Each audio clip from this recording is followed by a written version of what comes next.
வணக்கம் மக்களே. இன்றைக்கி சத்தான சமையல் என்னென்னு பார்க்கலாமா? இன்றைக்கி நம்ம இதெல்லாம் தான் தேவையான பொருட்களாக வச்சுக்கிறோம். இதுக்கு நான் மிளகு தக்காளி கீரை எடுத்திருக்கேன். உங்களுக்கு என்ன கீரை வேணுமோ எடுத்துக்கோங்க. முதல்ல ஒரு பாத்திரத்தை அடுப்பில் வச்சு தேவையான அளவு நல்லெண்ணெய் ஊற்றிக்கோங்க. அதில் 2 தேக்கரண்டி அளவு கடலைப்பருப்பு போட்டுக்கோங்க. 2 தேக்கரண்டி அளவு கருப்பு உளுந்தம் பயிறு போட்டுக்கோங்க.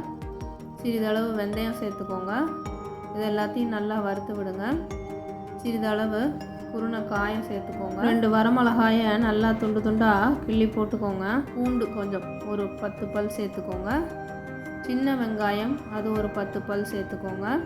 இது எல்லாத்தையும் நல்லா போட்டு வதக்கி எடுங்க.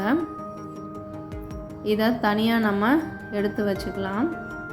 இதோடு சிறிதளவு புளியும் பொடியாக நறுக்கிய தேங்காயும் இதே மாதிரி வறுத்து எடுத்து வச்சுக்கலாம். இல்லை பச்சையாகவும் நீங்கள் இதில் சேர்த்து அரைச்சிக்கலாம்.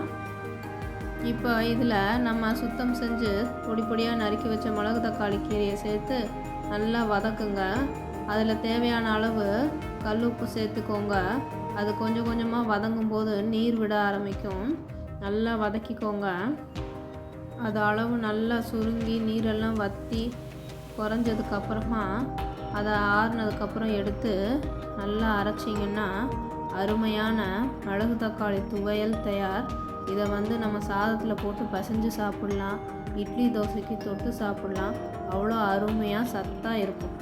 மிளகு தக்காளி கீரையை எந்த உருவில் உண்டாலும் வாய்ப்புண் வயிற்றுப்புண் குணமாகும். நீங்களும் செஞ்சு சாப்பிட்டு பார்த்து எப்படி இருக்குன்னு சொல்கிறீங்களா?